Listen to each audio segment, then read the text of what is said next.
Maglakad tayo pa uwi para ma-exercise na din. So, ayan. Hanggang sa Max, hanggang sa bahay. Ayan. Lalakarin natin. Para, may exercise tayo. Ang dami akong nadadaanan na malunggay, oh.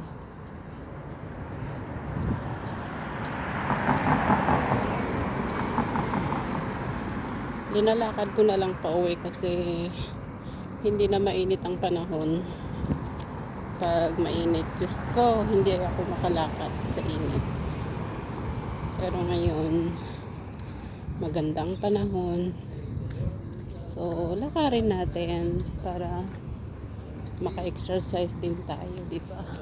Tawid na nga lang ako dito. Kasi walang tawiran sa kabila. May pulis, may ilalim ng tulay. May pulis akong nakita. Bunti hindi ako hinuli. Ako ay nag-G-walking. Bagay wala namang sasakyan. Tapos tatawid ako. May orange. Walking. Ganda ng panahon. Nagbibideo pa naman ako. Buti hindi ako. Yan yung Itisalat building. Nagbibideo ako. Sakto may sasakyan ko.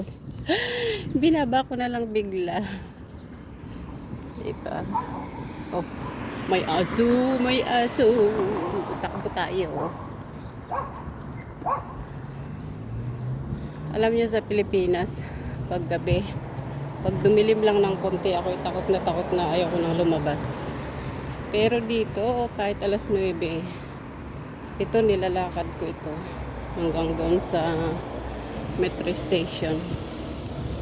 Kasi maliwanag naman dito eh. Maliwanag ang daan. Oo, may CCTV din pala doon. Kita nyo? May CCTV. Lahat ng daan may CCTV.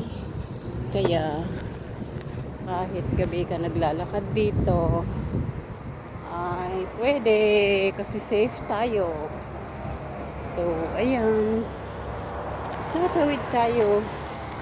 Sarado doon, may ginagawa. Ayan.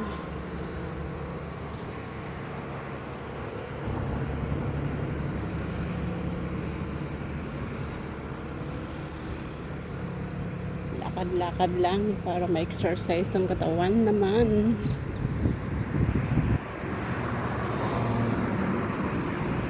Kala ko malunggay yan.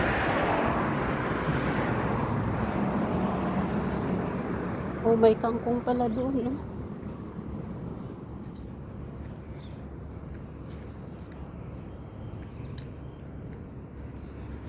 Ang ganda, oh. Sige na, bye-bye. I will update you later when I reach home.